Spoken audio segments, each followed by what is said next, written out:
I used to love the way our apartment sounded when the rain came, the way it stitched the evening together with a soft, steady hush that made even the refrigerator's hum feel like company.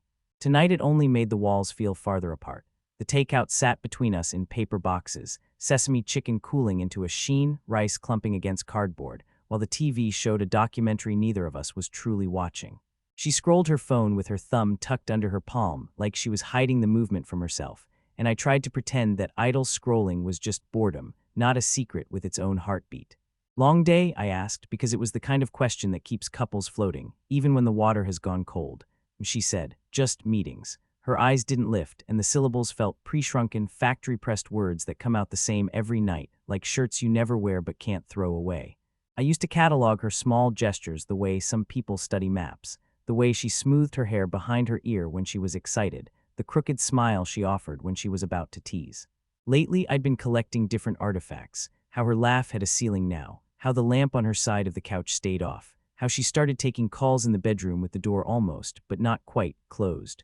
We ate in careful silence. I tried to say something about the rain, the way it changed the way the city smelled, like wet concrete and winter oranges from the produce stand downstairs.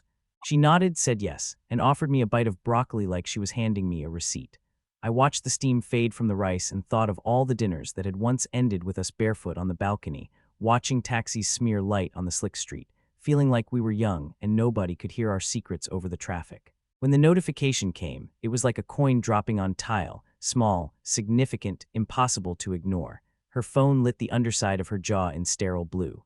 She angled the screen away, a reflex so quick it was almost kind. Everything okay? I asked. Work, she said. It's always work. She smiled, and it buckled at the corner like a tide that didn't trust the shore. I didn't say that work emails don't usually come with fireworks reactions, or that coworkers don't normally soften their punctuation like a kiss. I didn't say that the word always had begun to feel like a wall. I just nodded, stacked the empty boxes, and stood to take them to the kitchen. In the sink, water rattled like small hailstones as I rinsed the plates, and I tried to remember the last time she'd asked about my day. The silence between us leaned across the room, long, thin, polite. In bed, she fell asleep on her side, facing the window. I watched the curve of her shoulder rise and fall against the gray, and resentment arrived without flourish, wearing the calm face of someone who'd been waiting for me to notice. I stared at the ceiling and thought about the dishes, the laundry, the way she'd recently begun rehearsing sentences before saying them, as if each word carried an exit strategy.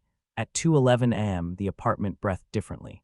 The rain slowed, the radiator popped like an old record, and somewhere a car alarm hiccuped and gave up. She turned over and reached for her phone, thinking I was asleep. The screen lit her eyes in a dim aquamarine, and for a moment her face was as open as it had been when we first moved in, all softness and intention. Her thumb hesitated above a notification preview, just a name and a fragment of a sentence I wanted to unsee. I closed my eyes, but sleep slipped off me like a shirt that didn't fit anymore.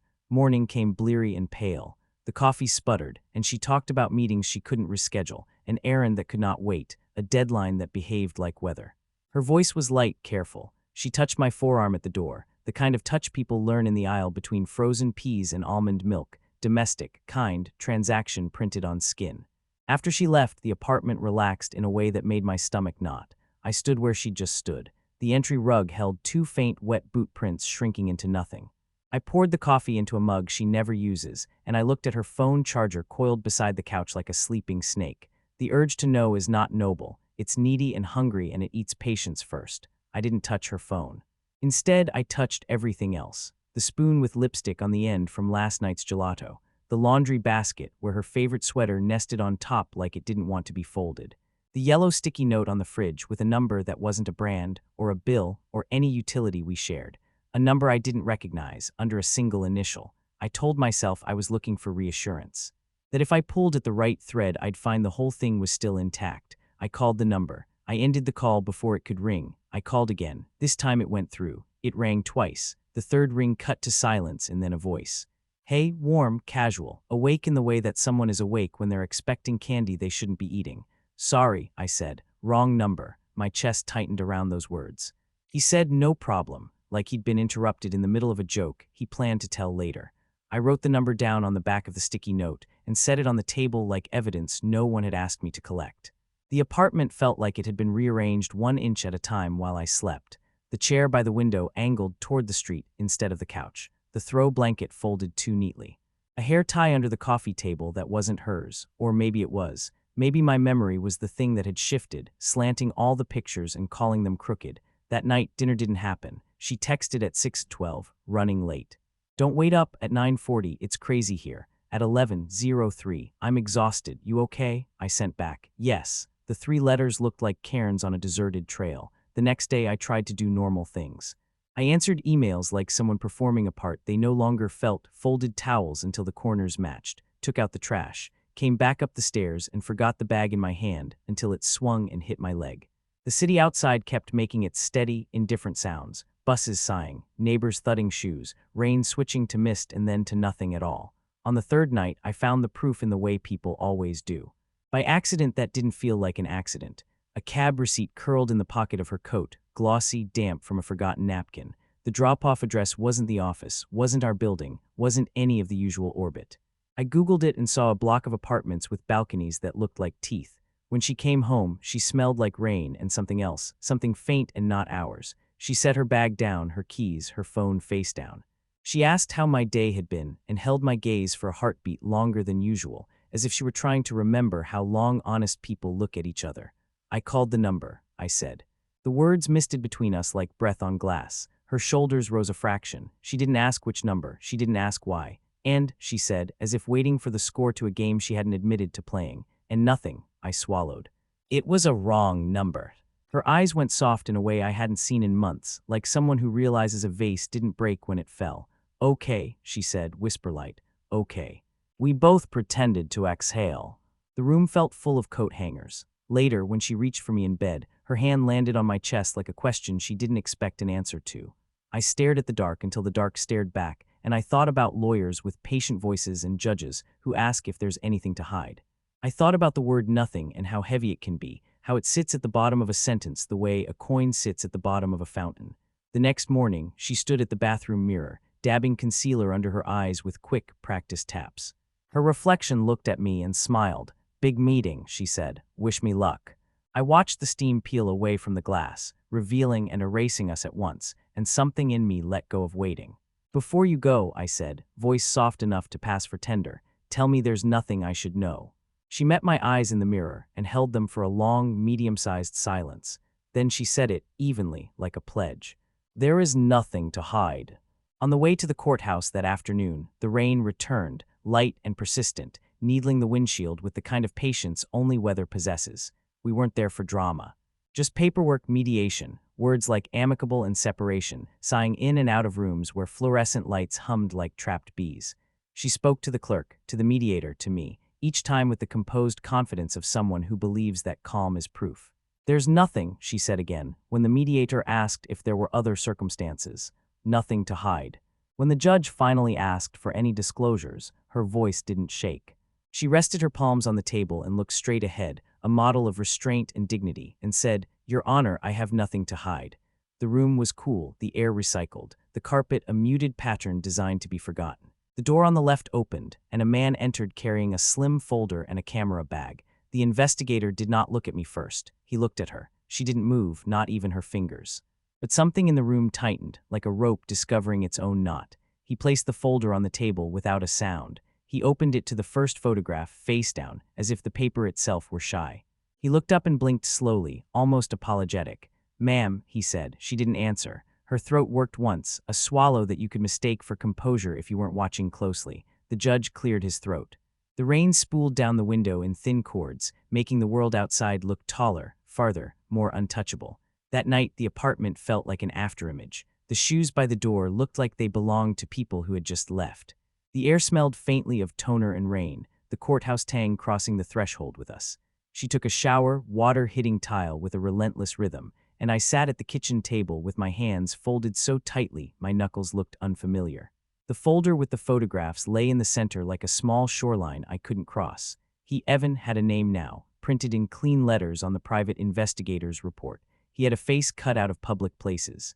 Sidewalks, a coffee shop table, the shadow of an umbrella that framed a smile he had no right to wear. He had a hand on the small of her back in one photo, the gesture intimate but practiced, like he assumed the world would forgive him.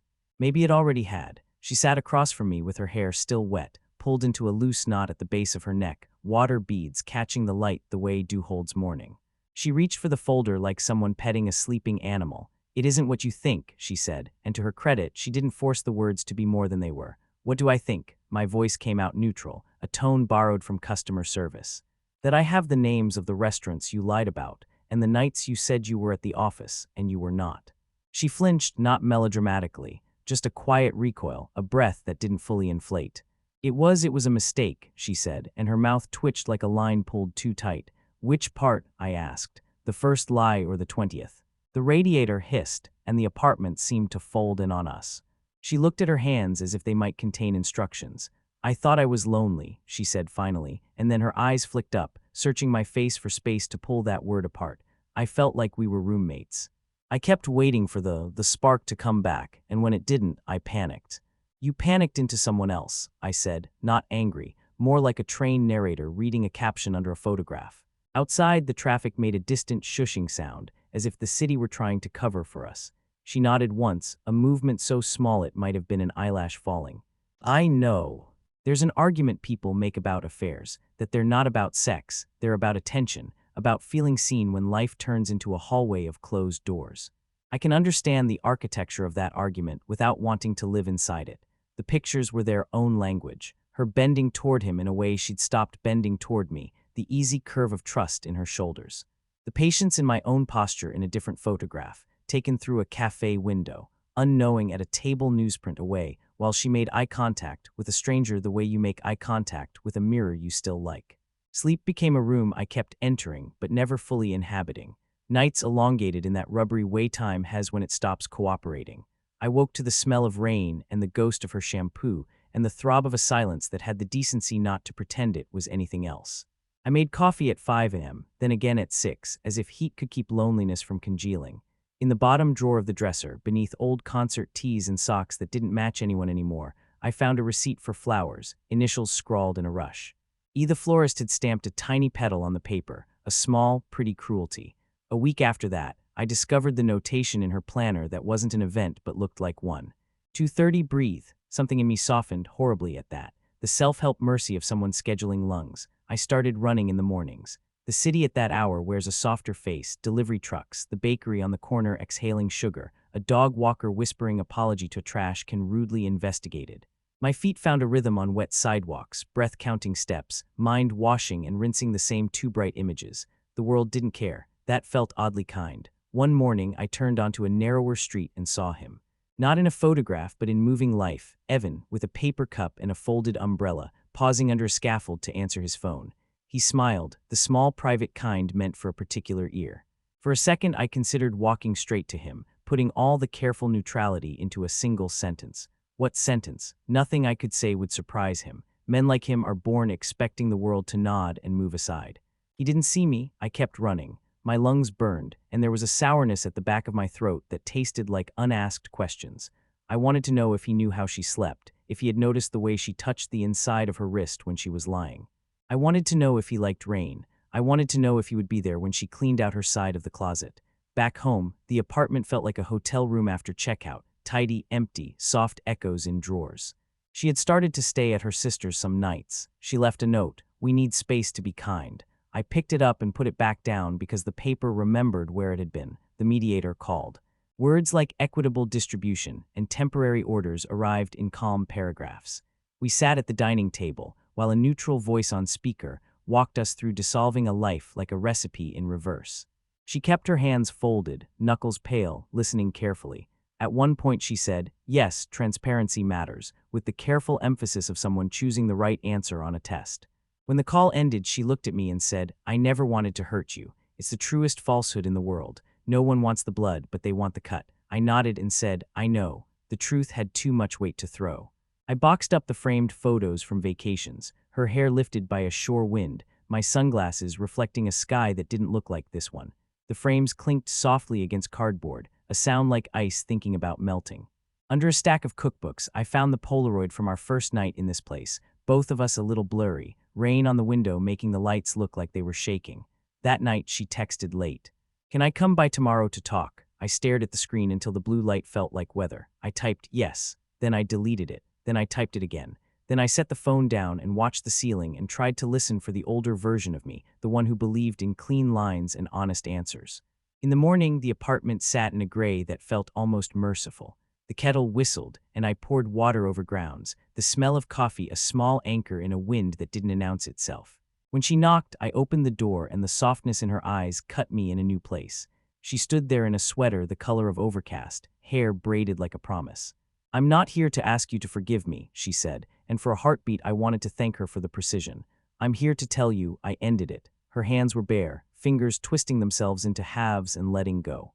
There are words that sound braver than they are. Ended, finished, done. They are tidy words that ignore inertia. I nodded. Okay.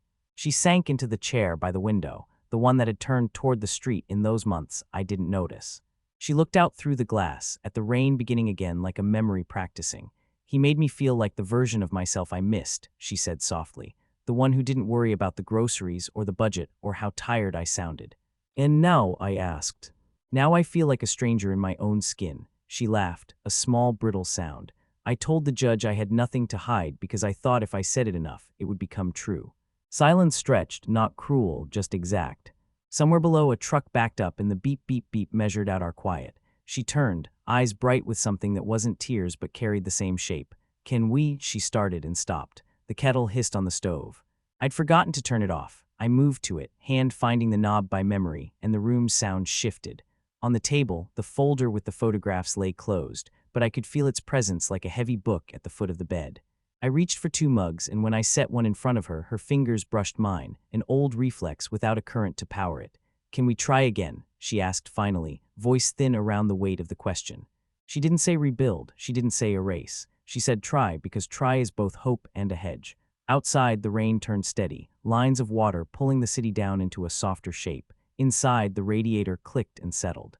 I cupped my mug and felt the heat move into my hands like a reminder that the body keeps choosing life, even when the mind is slow to agree. She watched me the way people watch a plane approach a runway, calculating angles, searching for the meaning in small adjustments. "I don't know," I said honestly finally. "I don't know if what we had is something we can return to, or if what's left is something we can learn." Her eyes flicked down. She inhaled. The air in the room felt new and thin. Before she could answer, my phone buzzed, an unknown number. I would have ignored it, except the timing felt like a bad joke the day was telling. I answered. A quiet, measured voice. "This is Evan. I think we should talk." The world got very still in that way it does, when a storm has the courtesy to pause before the lightning touches something you care about. I didn't move. She could hear the voice, even though it was small and polite and stretched thin by distance. Her mouth opened, then shut, an involuntary goldfish reflex she'd hate if she saw it. "I don't think we should," I said, each word placed carefully like stepping stones in a shallow river. He cleared his throat. "I owe you an apology," he said, a sentence that always wants to be the last in a conversation. "And I wanted you to hear from me that it's over."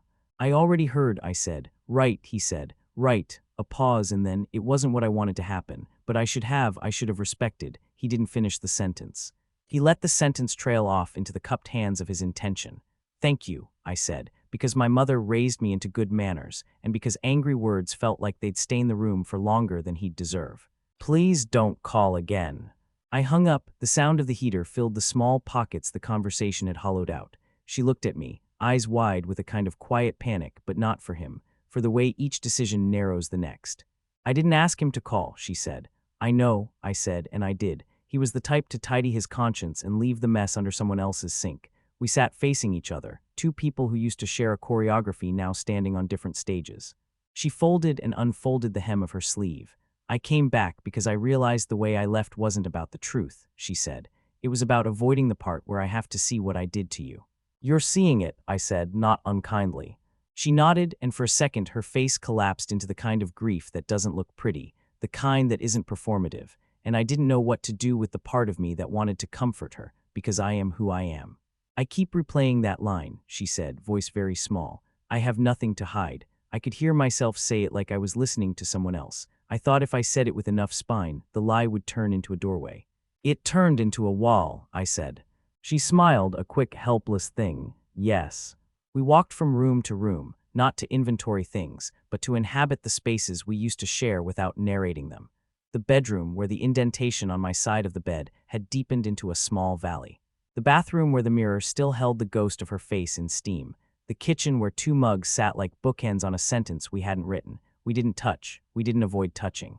We behaved like people who didn't want to startle a bird in a tree. On the balcony, the rain had eased into mist. The air tasted like metal and cold oranges. She traced a fingertip along the railing the way she used to trace shapes on my wrist when we waited for water to boil.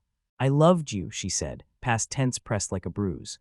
I don't know when I stopped feeding that love and started feeding the fear that it wasn't enough. I loved you, I said, and meant it like present tense muscle memory. I don't know what to call what's here now.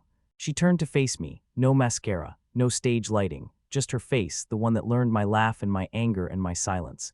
I want to make amends, she said. Amends are not reunions, I said, they're acknowledgments. Then let me acknowledge, she said, and took a breath. I betrayed you because I didn't ask for what I needed. I didn't ask you to see me, even when you were looking right at me. I chose the shortcut where I could feel wanted without having to risk being honest. She swallowed. I'm sorry, not for getting caught. For the harm itself. The wind lifted a corner of the doormat and set it down again. Somewhere, a siren threaded the distance and then unspooled into nothing. I looked at her and saw every version of her layered like slides. The woman the investigator's camera captured bending toward a stranger. The girl who cried when we packed the first box for this apartment. The woman who stood in court and said she had nothing to hide while her hands were shaking in a place no one could see. Thank you, I said, and felt the words land in my throat like stones dropped into water. That matters. She exhaled and nodded, and the nod lasted longer than it needed to, like she was letting the relief spool out until it got thinner and lighter. I'm going to move out, she said, not for a week, for real. I waited for the ache. It came. It came like a familiar song you can't decide to hate because you wore it during your best summer. Okay. I'll send you a list, she said. Things to divide, I won't argue. The calm in her voice wasn't distance anymore. It was dignity. We boxed the life we'd built in the afternoon light, which filtered gray through the windows like the day was trying to be gentle. We didn't argue about the books or the bowls or the plant that always leaned toward her side of the room. We put our wedding photo in a separate envelope, neither of us labeled. When we took a break, we sat on the floor with 2 waters and looked at the scuffed place by the couch where we had danced once to a song we didn't know the words to. Do you remember, she said, the night the power went out and we ate cereal by candlelight and you said the dark makes people honest? I do, I said. She looked at the window where the city was combing the rain into fine hair. I wish I'd believed you then. By evening, the apartment felt acquainted with emptiness. The closet released her slowly, hangers clicking like insects, shoes lined up like runways for someone else's departure. When she zipped the last suitcase, the sound made something in me hitch. She stood, hands at her sides, face open in a way we had missed in the wrong months. I don't know how to end this well, she said. Maybe we don't, I said. Maybe we end it quietly, and then we learn how to live with the quiet. She nodded. She moved toward me and stopped. Can I hug you? She asked. Consent is a clean word with sharp edges. Yes, I said, and we stood in the doorway holding something that wasn't us anymore, but honored what had been. Her shoulder fit the hollow of my collarbone the way it always had. I counted 5 breaths and let go. She did too. When the door closed behind her, the apartment breathed out, and then mercifully in. I sat on the edge of the bed and listened to the street sing its tired lullaby. The night didn't rush me.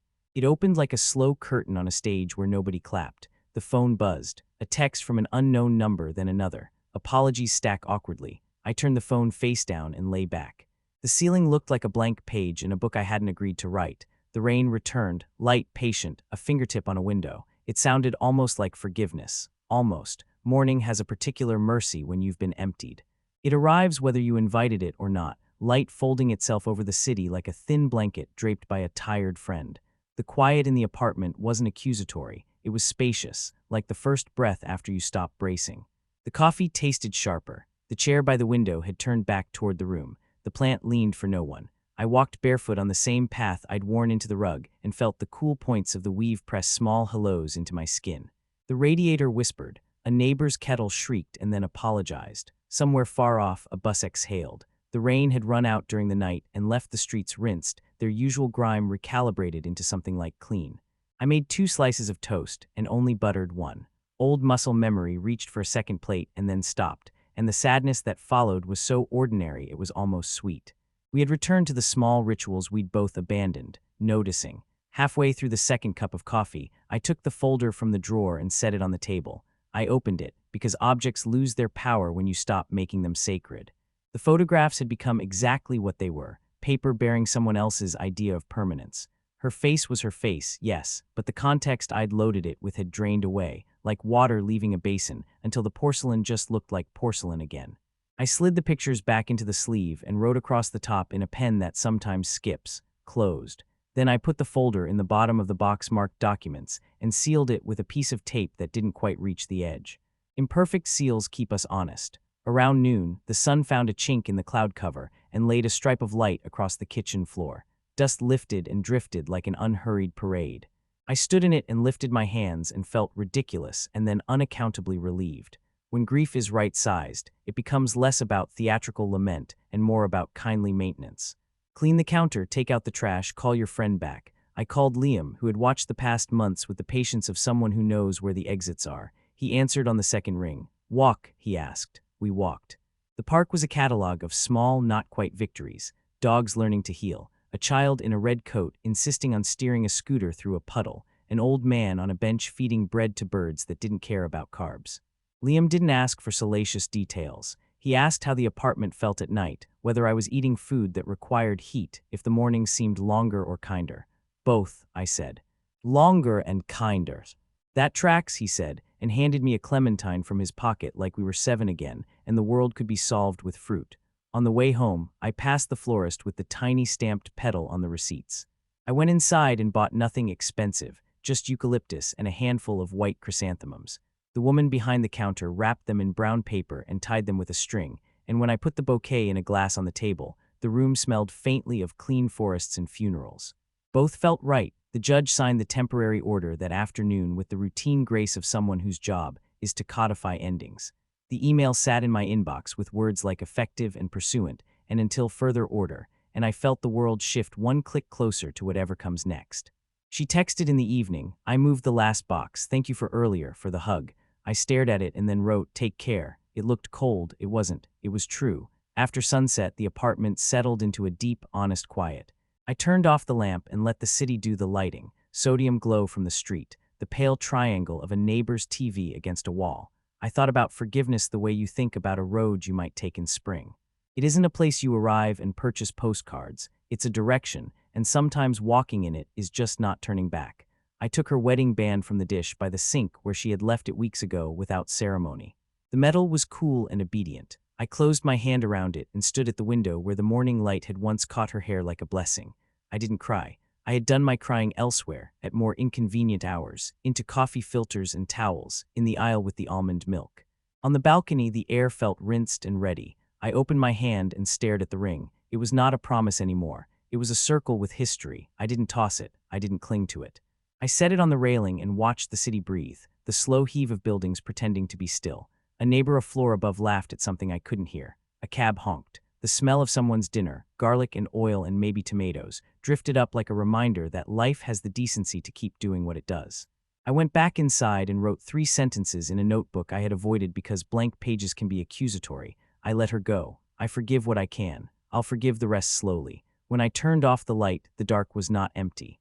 It was full of small, patient animals, the hum of the fridge, the whisper of eucalyptus brushing its paper, the creak of old wood remembering previous weight. I lay in bed and let the morning that hadn't arrived yet tap gently at the edge of my mind. It would come, and when it did, it would be lighter, not easy. Lighter. I fell asleep to the sound of the city's soft machinery, and for once it didn't feel like indifference. It felt like being rocked by something that didn't care about my particular story, but cared that story's end and begin every day. Cared that story's end and begin every day.